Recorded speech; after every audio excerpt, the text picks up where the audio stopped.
All right, I'm going to go ahead and get started, and I'm sure we'll have people popping on, and this is going to be recorded for people to come back and look at later.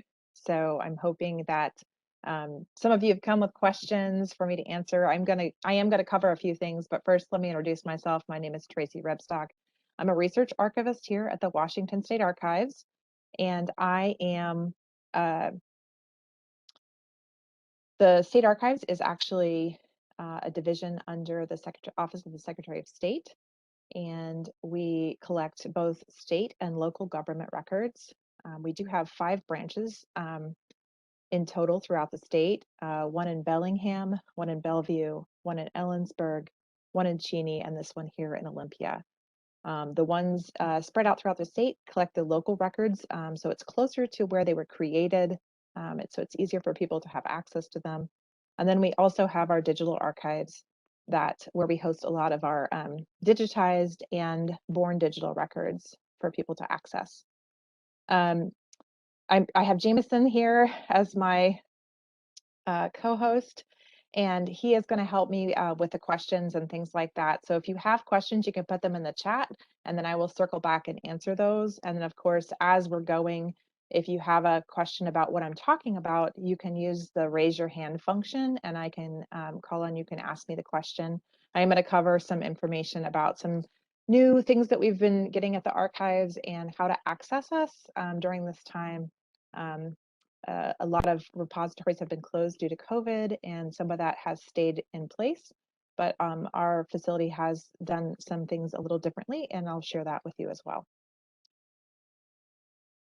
So I'm going to get started. There's so much I could cover. That's why I made it Q&A. So first of all, by a show of hands, how many of you have been using the digital archives, the Washington State Digital Archives, to do any of your research? A few of you have. So I'm going to actually share my screen and talk to you a little bit about the digital archives first and some of the newer collections, and then I'll come back and we'll start answering questions. So the biggest excitement this year, let me share my screen with you.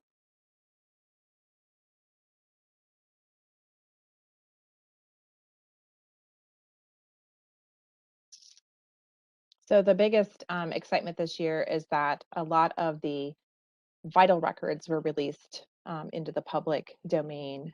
And so we've been working with the Department of Health to get many of those put up on our digital archives so that they are accessible and searchable. And the biggest one is the death. It's been going up, ingesting all year long. It's a 50, I think it's 50 year, and then they release. I think 50 or 25 year, maybe that's what it is. Anyway, they're releasing them, and you can kind of show results by year if you go to the landings page for that, and I'll show you how I navigated that. This is our home page, the digital archives, and there's some great searching functionality here, but I often tell people if you're interested in a specific collection, you can go to the collections button and click on that, and it will give you a listing of all the different types of collections that we hold. Our vital records are actually separated out by what they are. So you'll see one for birth, you'll see one for death, you'll see one for divorce, and you'll see one for marriage.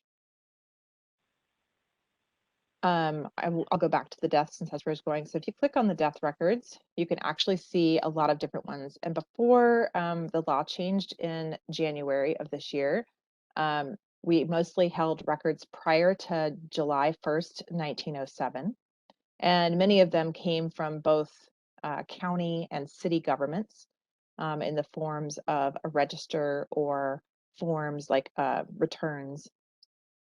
We also include burial transit permits, which can be very helpful, cremation permits, and some other types of death records are included within here. Another popular one is the labor and industries fatal accident cards, which actually help with some family research. And so you'll see that we haven't been able to actually put what dates are included. We're trying to keep it as up to date as possible, but if you look at this, we've got two different things here. We've got an index, which is a combination of a microfilmed index that was indexed by volunteers and a spit out of the Department of Health's indexing system that covers 1907 to 1960, and then picks up in 1968 and goes until, or 65 and goes to 2017. And those are just that, an extract, and that can help people find the death records for the state of Washington. And then there's also this death certificates, and this is where they're putting up the certificates as they come. There is a gap between 1960 and 1965 because those had not been digitized or microfilmed, and or when they were microfilmed, they were set separately from the rest of the records. So those have been imaged by our imaging services department here at the archives, and they are in the process of being put up in Scribe. This gives me the opportunity to plug one of our volunteer-based indexing spaces, and I'll pull that up real quick.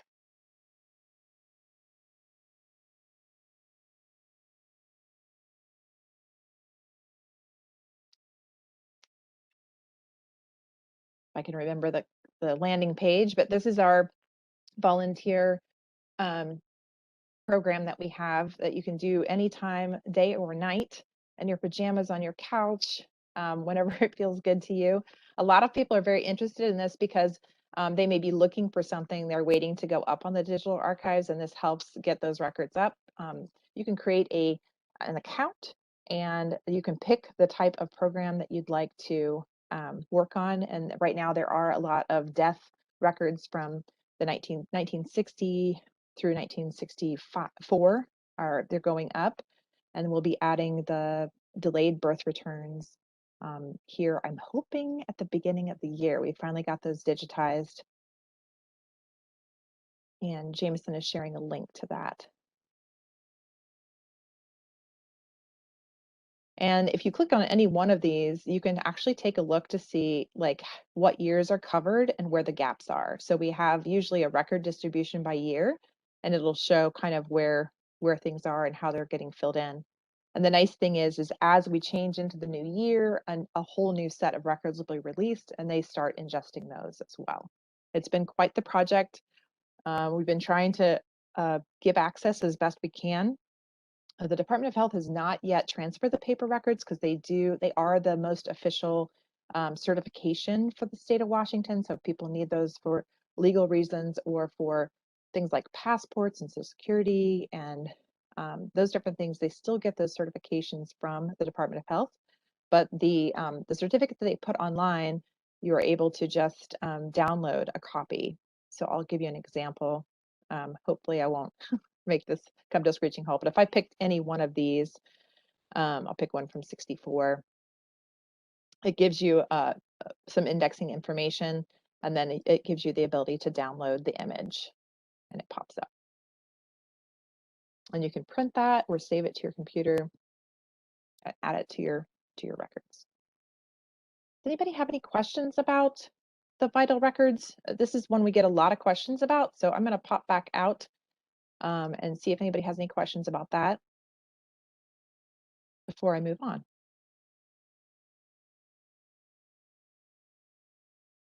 All right, we're gonna move on. Some of the other collections that we have, I'm going to go back to sharing my screen.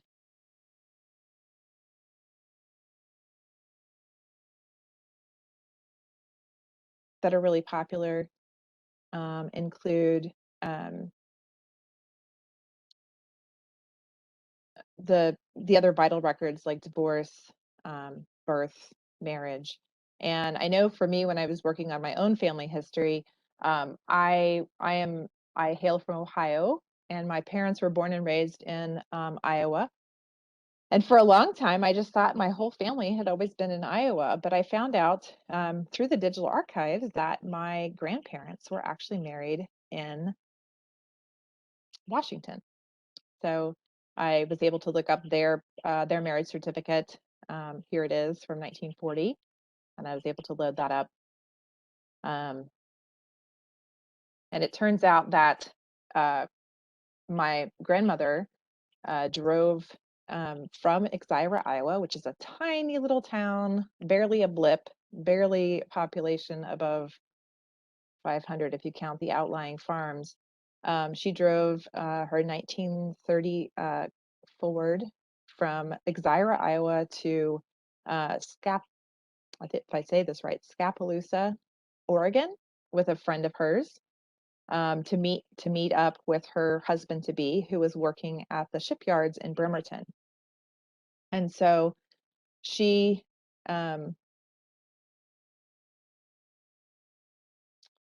she basically they got married. They got their marriage license in Clark County, and I was surprised to see that. And then they lived in Bremerton for a few years before they came back. I think I got a question. Jameson, do you want to tell me about that question we got about vital records?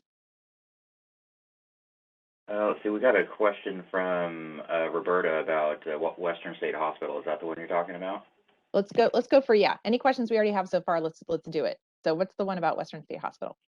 Roberta's great-grandfather died at Western State Hospital, and she'd be interested in his time there. So she wants to know about accessing records from the hospital. Okay. That's a good question. We have a lot of people who ask us about accessing records from the state hospitals, and those are restricted to next of kin. The archives doesn't typically get things like patient records or treatment or that sort of thing, but we do have admission registers, and we do actually have some administrative papers from the Western State Hospital. So we can at least get the dates that he was in there, and then there may be also be some information about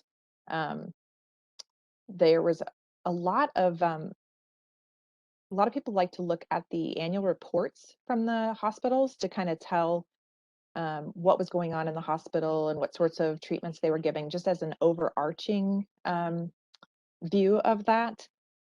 And then the other thing is that we partner with the Department of Health and Social Services. You're able to request records through them to find out if they've actually kept any patient records, and it does depend on the time frame. Does that answer your question?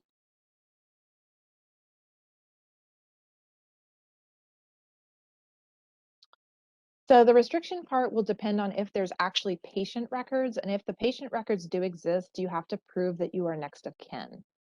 And I'm not entirely sure how the Department of Health and Social Services determines that. And that I know for the records we have here, we will only give access to what we have, which is administrative, and then the time, like just giving the time frame of when your relative may have been in the hospital.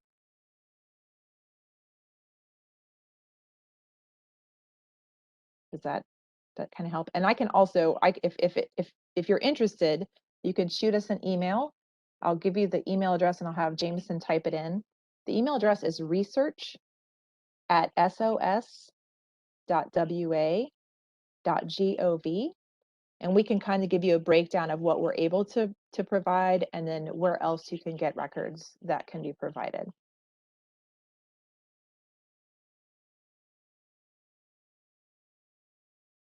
All right, Jameson, I know there's another question out there. Yep, another one came in. It's another great-grandfather question. Kathy wants to know how to find land records in Lewis County for a farm of her great-grandfather who farmed it in the 1920s and 30s. That's a very good question. We have a lot of people who like to do land research, especially when it comes to family farms. And I have also been deep diving into that for myself. So we do have the Lewis County records here. What's really nice is if you want to do some, first of all, figure out what the property was, and it depends on what you already know. I always encourage people to write down what they already know first, and then also write down the questions, like what information is missing. So if you know where the farm was, and that might be, you might have an address, you might have the actual land description, it might still be in the family, it might have been sold recently, you might be able to look at an older map. Many times the Metzger maps show ownership in the map itself, so you can kind of see where it is. If you can get the section, township, and range, sometimes you can get the plot, then we can start looking into the physical records. Now, land research is something that can be daunting sometimes at first because of how much you need to look into it. But what's really awesome is Family Search has done some indexing for the grantor and grantee indexes for Lewis County. So you could do some of the searching from your home. So I'm going to show you really quickly how you can do that. So Family Search does require a login, but it is a free account. And I have my own free account here. So I'm going to pop in, and I actually have bookmarked where to go for Washington County records that have been imaged but not indexed on Family Search. And if you're interested in that link, I can send it to you. Again, you can email me at the research@sos.wa.gov, and I can send that link to you. But if I wanted to look at the county records for Lewis, I could just look at this. This is a set of records that have been digitized but have not yet been indexed. And you can see there's a lot of different types of records here. There's some census records, there's some marriage affidavits, there's some school census records, there's some probate case files, there's some mining claims, all different kinds of things, some coroner records. But basically you're looking for this deed index. There's direct and indirect that are listed here. And the date range looks like it's perfect to get started as far as the property that your family may have owned. And what you're going to be doing is you're going to be looking for either the first time they purchased the property, which would be the grantee indexes, because they would be the purchaser.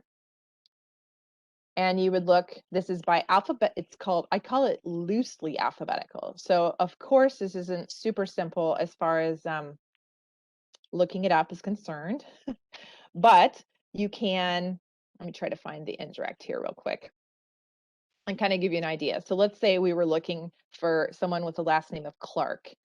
You would go into this index, which it shows the image. And now you get to kind of like piece your way through, and you can go, slowly, or you can go more quickly. And I'll zoom in to kind of show you what it looks like. And maybe you'll be able to see this and maybe you will not, but hopefully you can. Hopefully it's big enough that you can see it. But you'll see along the side, see if I can move this around so you can see it. I'm dragging it around a little bit here. But this is the beginning. This is the A's. You'll see the beginning date is 1908. This gives the grantee. So this is the people who purchased the property, and these are the people who sold the property. This gives you what type of property it was, or what type of document it was, and then this gives you some information about the volume and page, and then it gives you a description of the land or whatever they were doing. And so this is the A's, and you'll notice that you'll see AC, AB, AB, AB, AG. So loosely alphabetical is they're all in there by the A's.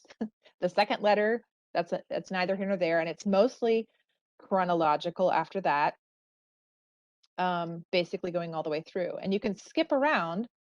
One of the things I like to show is like you can type in a page. Let's say I'm going to type in 120. Let's see where I am if I do that, and hit that to go. Sorry, let's try that again. And so now I'm on page 120 of these, and I'm in the B's. And it's sometimes they separate them by like the first two letters. So like all the BEs are together, all the BIs are together, all the BOs are together.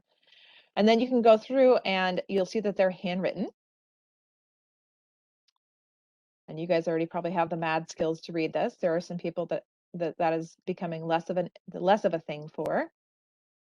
But you can see then the date of the purchase.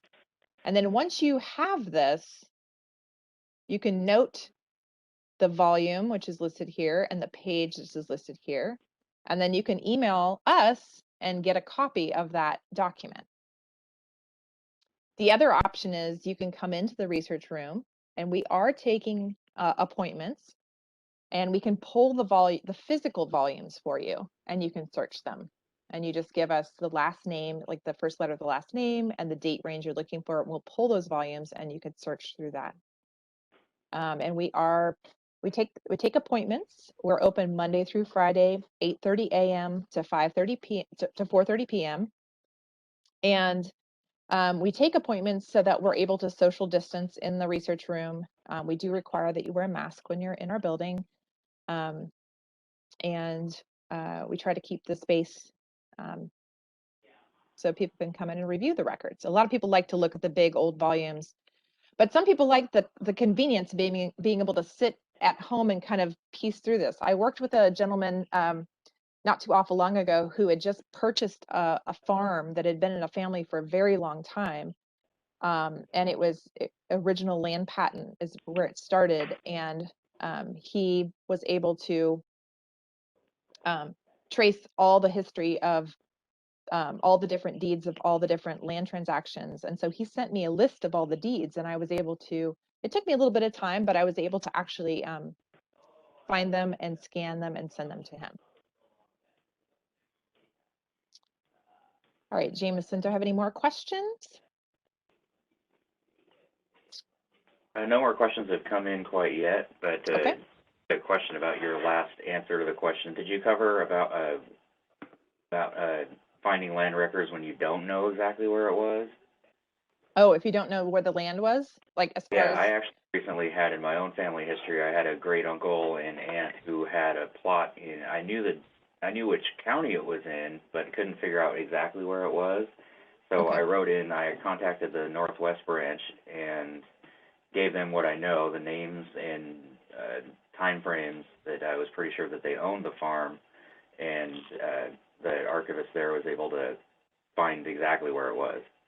Yes, so that is possible, and I would say you can use the same thing with these volumes from home, or you could contact an archivist to say, hey, I know it's approximately here, here's the name, we can go and search for it. The biggest thing is um, if it's a large time frame, it's harder for us to like narrow it down. But if it's like hey, in 19 sometime between 1920 and 1929, my family purchased this property, that's pretty easy for us to go in and look for. So thank you, Jameson. That's a good point. I thought there was a question about vital records as well in the queue. Did I see that? I didn't see anything about vital Okay. records. All right. Any other questions while I'm in on the land research? Well, timber cruise maps are related to land. That's a good transition. Kathy's Definitely. asking, what are timber cruise maps and how do I look at those? Absolutely. So actually, I will say that the one thing I really enjoy about Timber Cruise maps is sometimes, so this is almost like they were created, I will say they were created by the county assessor's office to assess land that had timber on it, and that could be for sale, um, because every county was given some land with trees on it to help fund schools, their public school system, and oftentimes for government as well. And so they had this way of being able to send um, there there was a you were able to go in and take a look at these records. They would send in a surveyor and they would walk the land and they would make note of whatever they found. And what's really interesting about this is there's usually a hand-drawn map.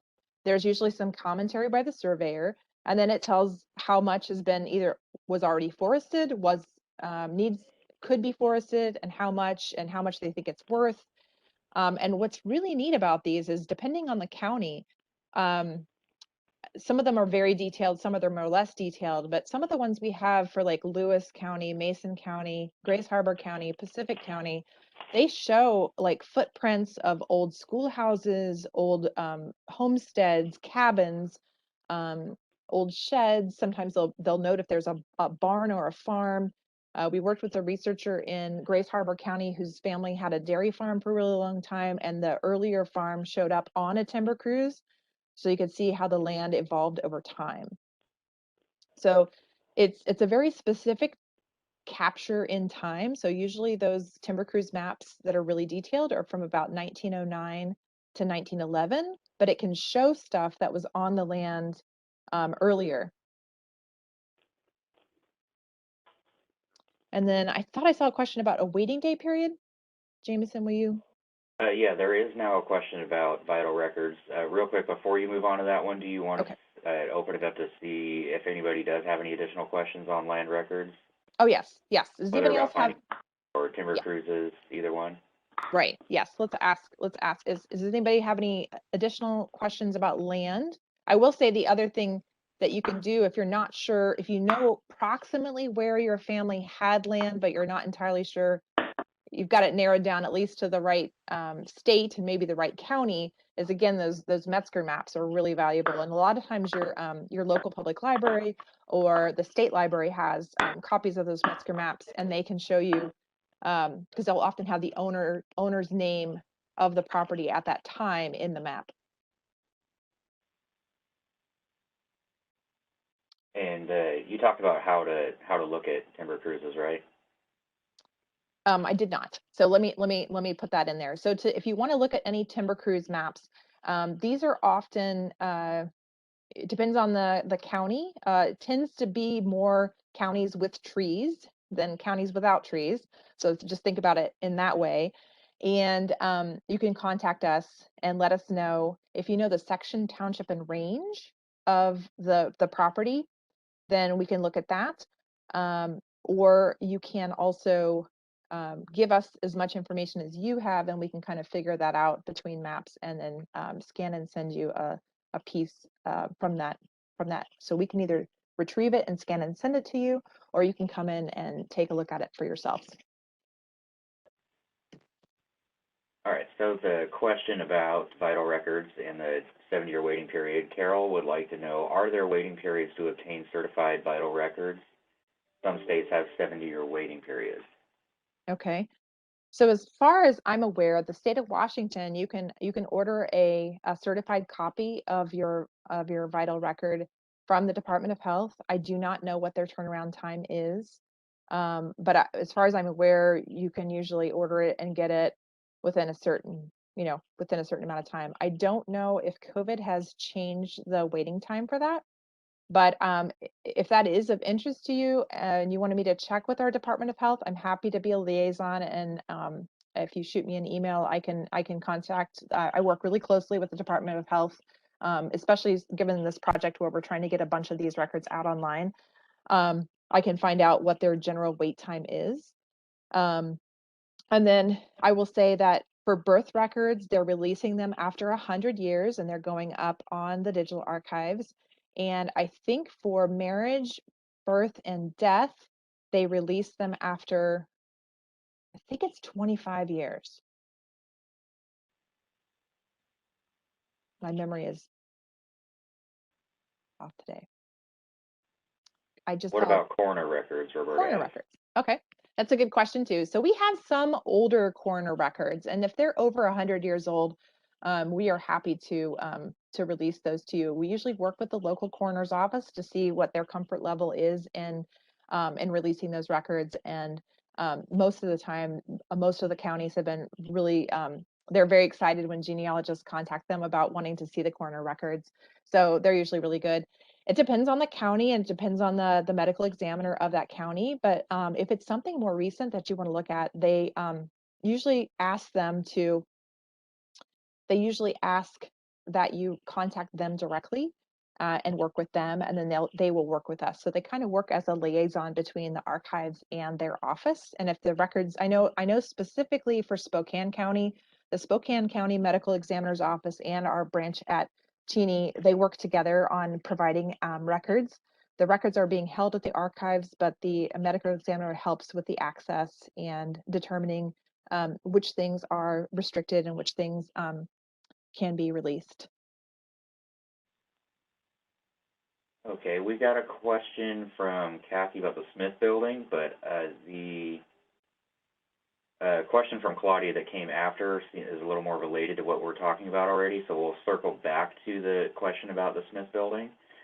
Claudia wants to know, do you know when the 1950 U.S. Census is likely to be released? So I want to say the way that they are releasing those, I'm feeling like they do them every 10 years. And I think the 1940 census dropped in. I feel like I was around and excited when it happened, and now I feel like it's a vague memory, but I feel like it's coming.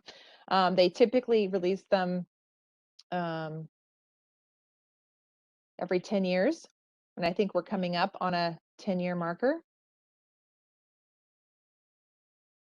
or we've already passed the 10-year marker is probably the possibility because of COVID. I wonder.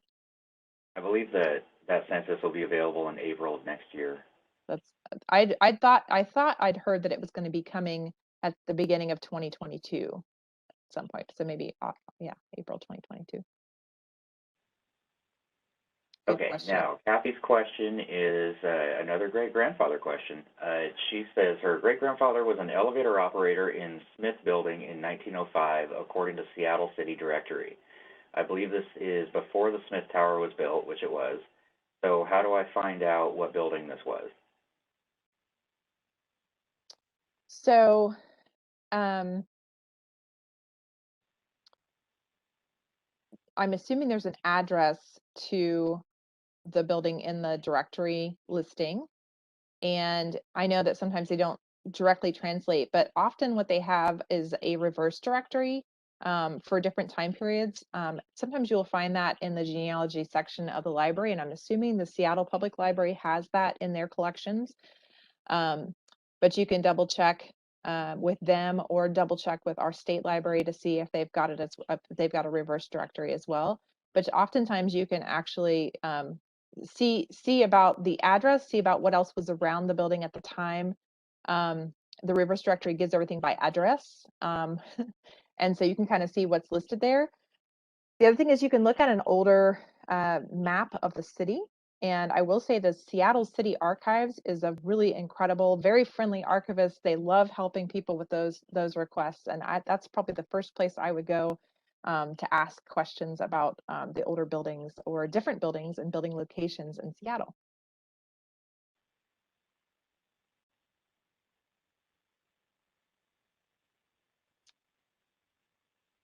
Jameson, any other questions for me? There have not been any other questions that have come in yet. Okay. If anybody has asked a question that I missed. So if I've skipped over your question, please let me know. I don't want to miss anything. All right. I'm going to go to show just a couple more things on the digital archives, and then I'm going to come back out and show a couple things. So I guess actually I'll do this. So since I've got this here, I might as well pull it up. So you guys have talked about property a little bit, and I don't know if everybody, um, uh, if any property records have come up, but if you live in a county, or if you had a family lived in a county or a city, often we have what we call the assessor records, the assessor their appraisal records that determined value of the property. And you are looking here at my house in Olympia. This is a picture taken from 1936. Part of the Works Progress Administration to give people jobs during the Depression was to have people start taking photographs of houses to help with the appraisal process. And this not only shows what my house looked like in 1936, but it also shows my baby monkey puzzle trees in the front yard, which has been great, giving an age to the monkey puzzle trees I have in my yard currently that tower over my house. So they're at least 80 years old. And then this also shows that we used to have a little side building on the side of it. And um, uh, one of the other interesting things is it's believed this house was built by it was a kit home by a local timber company. And so I think when you do research on your family's houses, then you can, oh, not getting the picture. Let me make sure, let me go back and see if I'm doing that. Let's do this. Let's do share content. How about now? Can you see the picture? Hopefully. So that's the house. So depending on the county and depending on the area in Washington, we often have images from properties that go back pretty far. I know we have a large King County property record card collection, and we're in the process of putting that up on the digital archives. Same with the Thurston County, and we're also working on a few other counties to get those records up online. And that could be a really great the card that comes with this photograph has a lot of really great information, like owner. Sometimes it has owner history, sometimes it has tax history, sometimes it gives when the house was built. In my case, this house was built in 1925. Um, and then you can kind of go back and look at tax rolls and things like that to fill in the blanks.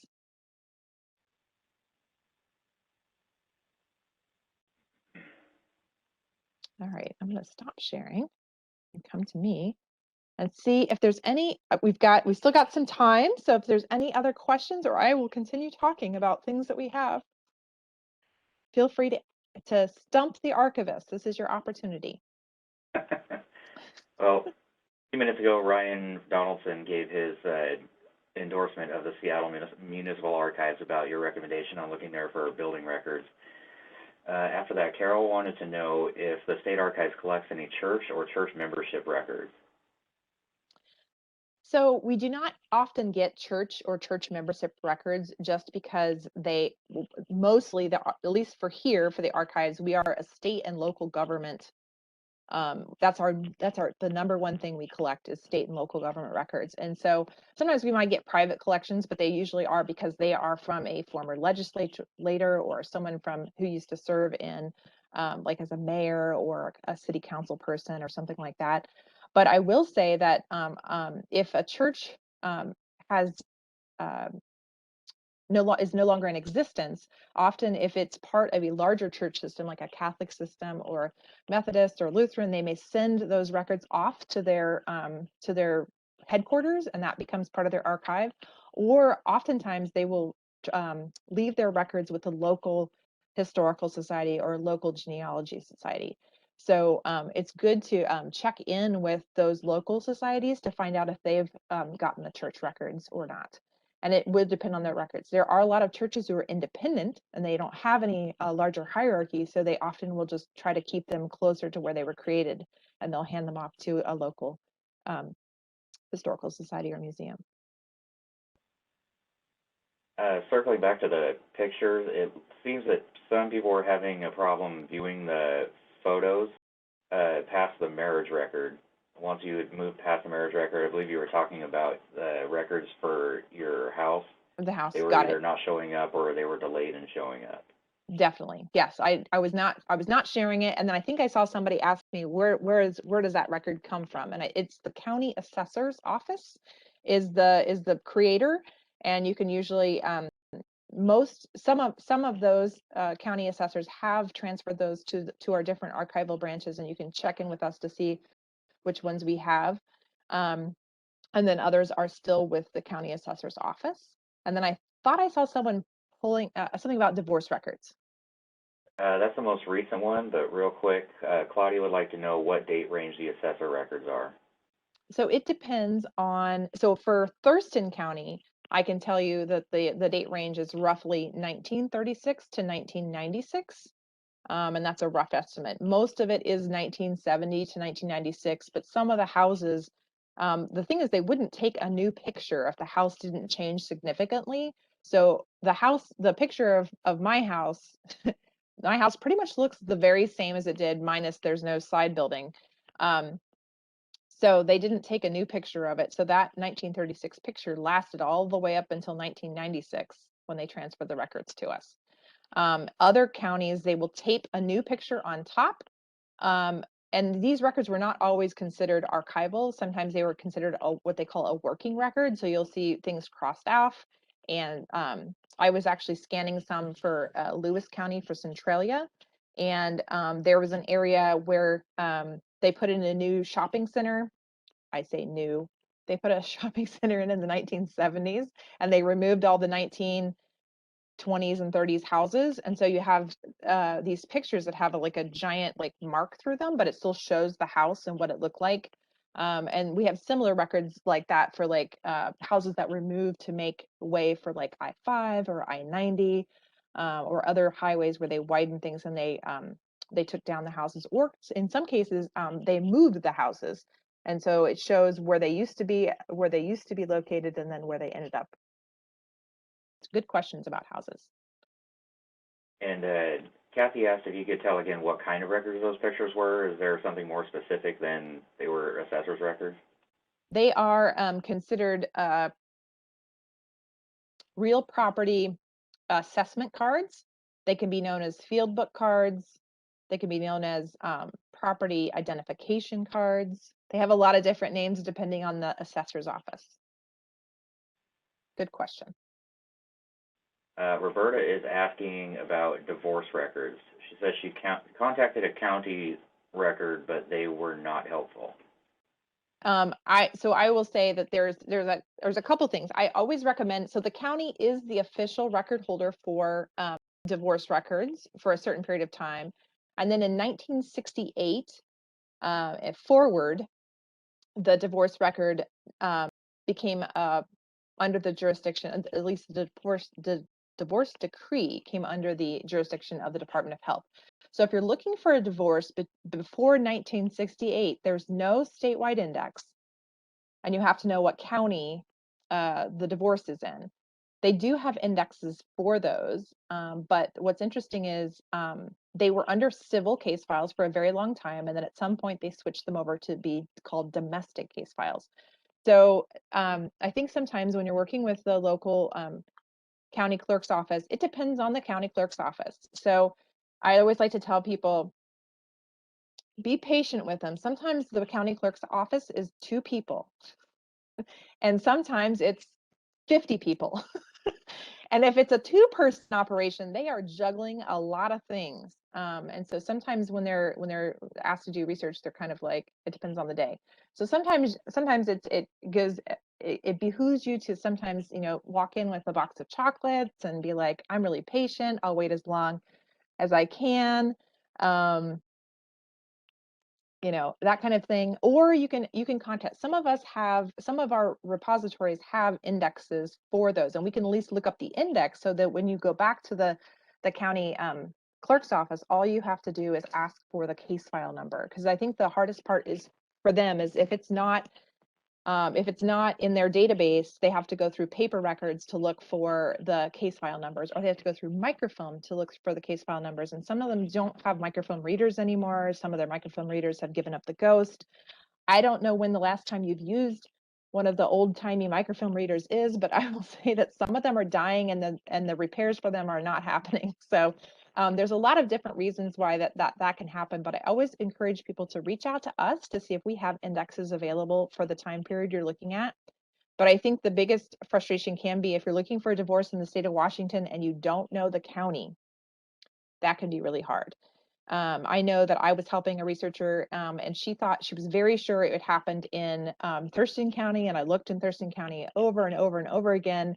And then when she got a hold of me for another request, I actually came across her divorce in a different county while I was looking for somebody else. So unbeknownst to her, they had gotten divorced in the county next door. So, and then I will say in the state of Washington, there are 2 counties that tend to get a lot more divorce records, and they're kind of out of the way. One is Lincoln County, because you don't always have to show up in the courthouse for the divorce. And the other one is Wahkiakum County. And Wahkiakum County is a tiny little county, but they have a lot of divorce records because people divorce there, and they may not live in the county.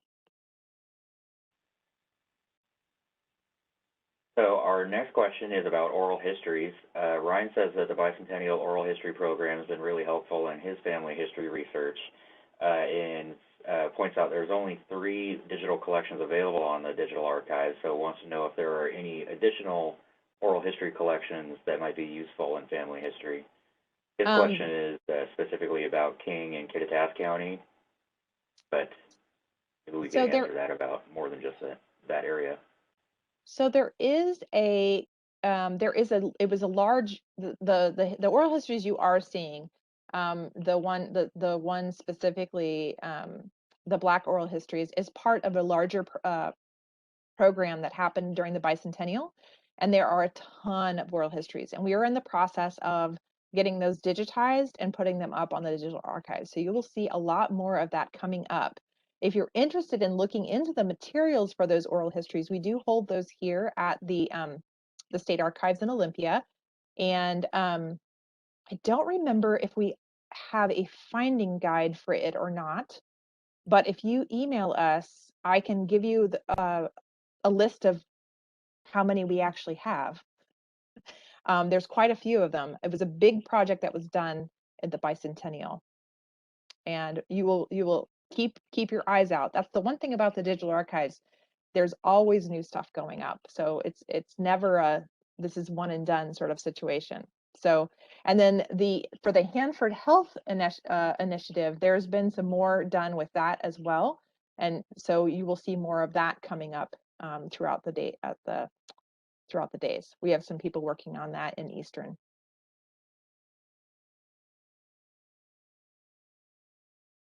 All right, we don't have any more questions quite ready, so if anybody has I any have a questions. question. Okay. Yep, go ahead. I've been looking for, are you Tracy? I am, and you know what's really Oh, funny, Holly, is that we have some responses for you. I had Jewel look around and do some things, but anyway, ask away, and maybe other people will get to learn from this. Yes. and I just saw Jules' email just right now while we were talking. So, yeah, it just, this relative came from Virginia. He didn't marry, and he lived most of his adult life in Western Washington. So, like me, he's sort of a transplant. I'm far away from all my family. He didn't really, it doesn't seem like he stayed in any touch. So, but finding evidence of his life has been a little challenging. I was down in Lewis County, and I was in Kalama, and I was in Centralia. And I've been following sort of the census where I can find it, and death certificate address where he died. So I guess I came in the middle of your talk about photos. I mean, in particular, he was always in boarding houses, and I haven't, like, from the census, I can't always tell where those are. I'd love to be able to tie in like a census record, like a block number, or just whatever is there, to a location on a map if I can find a map for the time. Unfortunately, this is not an ancestor who lived time immemorial. I mean, it's just sort of relatively recent in the 20th century. So Definitely. And that's you bring up lots of questions. I think your example is a very good one, because there's when people are tracing family and they didn't own land, and they didn't marry, and they didn't there's all these things where there would be lots of records about them, right? Well, if you stay in a boarding house, they're like, aside from a city directory, you're not going to find much of anything, right? But in this case, if you're able to hone in on the census where he was living, whether that's an address, a name of a house, and that sort of thing. We can use that information to start trying to figure out exactly where it was. And more than likely, depending on the time frame and depending on the city that he was the town he was living in and how much they changed over time, we might be able to find an assessor's picture of the building he lived in, or we might be able to find a map that shows. So some of those Sanborn maps, which you can access, the fire insurance Sanborn maps, if they lived in a town that had those, I think with your public library card, many public libraries, the Timberland Public Library I know has it. If you have the Timberland Public Library card, you can actually access the Sanborn fire insurance maps, which can then narrow down the block and maybe even the address, and kind of give you the footprint of the building. And then we can find out, okay, in that time frame, is there anything that would show a picture from that space? The best place to find pictures, I know, at least for Centralia, is the Lewis County Historical Museum. They have a lot of really great images and things there. We might have some through the assessor's cards, although our assessor records are a little more modern. They're like, I feel like the oldest thing I've seen so far is like the 1950s, because they were very they were very throw the picture away, add a new picture sort of situation. Of course, once we figured out we really liked the record, we let them know, and of course they stopped doing it, but it's gonna, it stops after, because like I said, it was the assessor's record for a long time was considered a working record. And that's how the Sanborn insurance maps were. That's how sometimes a lot of the road maps are. That's how a lot of plat maps are. People didn't go out and redraw something. They just drew over it, whatever they needed, or rewrote over top of it to use it. So it's fun to see those working records, but it's sad when they are such a working record that they disappear altogether. So anyway. So are you saying that there's data on the census that I could use to match to the fire insurance Sanborn maps? Potentially, yes. So if it shows like sometimes I think it gives like a ward or a town area or a block area. Sometimes it will identify something in the very top. So look at the very top and see what it does. Sometimes the page you're looking at is one of many pages. So you have to figure out, is this the page that says, because sometimes they didn't rewrite that every single time, those enumerators. But I totally understand. Who wants to write that out, I don't know, 50 times or something like that, right? And then so for my guy, voting records, is that something that just y'all have? So voting records are interesting. So we have what we call voter registers, and so these are when people would register to vote, and it sometimes will show whether or not they voted. It's like their signature of like they showed up at the voting booth, and some of them are varying. I would say the individualized voting records don't normally last the test of time, but these voter registers, we do have quite a few of them from quite a few different counties. They are broken down by a specific voting district or area. So in the case of, I'll just say, in the case of Lewis County, there's literally, we have them from a wide range, but I literally only had one from Lewis County. That was Centralia proper. Now, I don't know, the thing is, when we receive, I mean, Lewis County's they've been a partner with us for a long time. They're very good at transferring all their records, but keep in mind, there's always a lot of time that passes where records find their way other places, you know? And so for the ones we don't have, it's possible they ended up at the Lewis County Historical Museum. Okay. They could have ended up in someone's house or garage. And I can't tell you how many times someone will be like, oh, by the way, my grandfather passed away and we looked up in his attic and we found all these government records. Do you want them? And we're always like, yes. But a lot of times people took their job very seriously and they felt very protective of them and they felt like this was a safe place. So I definitely don't hold any ill will. I just, it's like we're just interested in having them come back.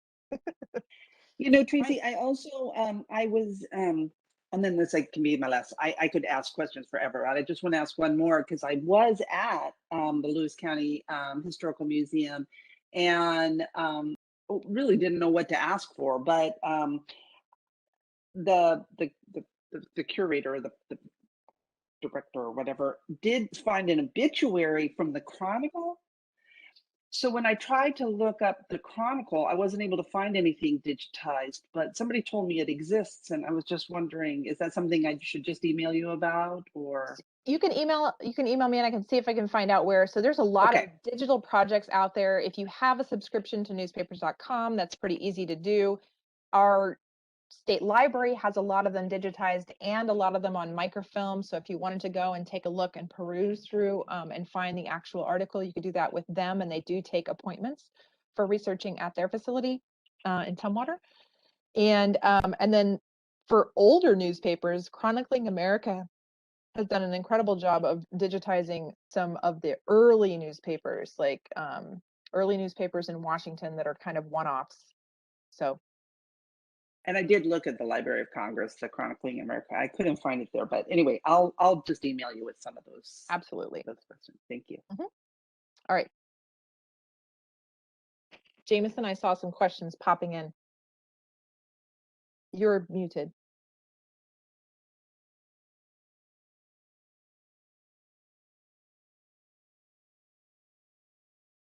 Jameson, I couldn't hear you. You're muted. We've been doing these virtual meetings for like 2 years now, and I'm still leaving myself on mute. I'd like to know if there are any type of registers about what was grown on farms or what kind of livestock was raised on them. So we do have some really interesting records. So from the Department of Agriculture, there are some branding. So people would at least register their brands. So we have that the branding record both from the Department of Agriculture, and some of the early agriculture records show like which farms are growing what.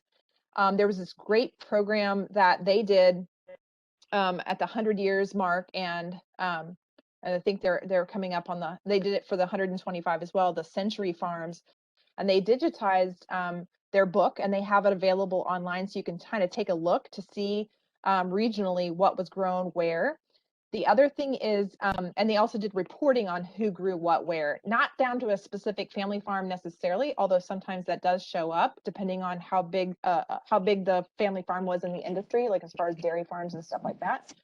And then at the county level, there's actually what they call the brand books, and those can be both for logging brands and for livestock brands. And that gives, we've had a lot of people interested in checking out what those brands look like for their family farm. So if you're interested in finding that out, you can shoot us an email. We can get you directed to the right space and place to look that up as well.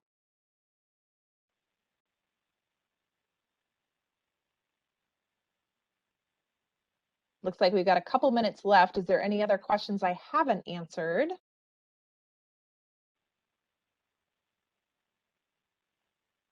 There aren't any questions that you have not answered that I know of.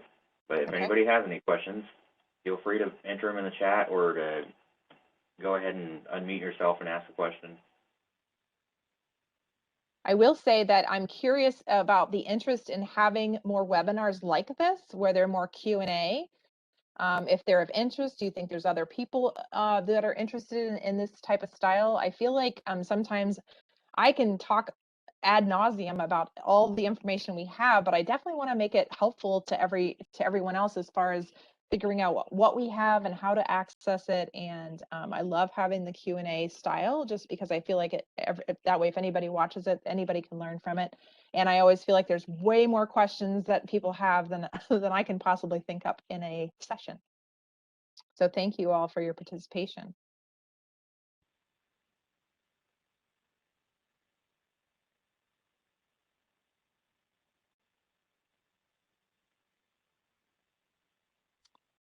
This is your chance. If you have a burning question, stump the archivist.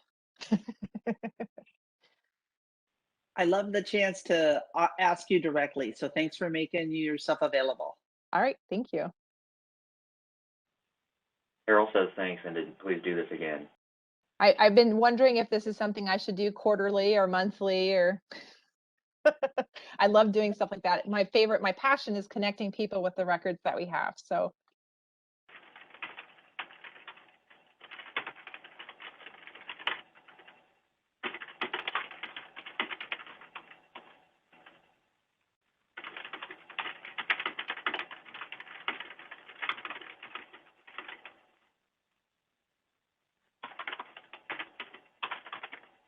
all right, I think we're coming up on our time.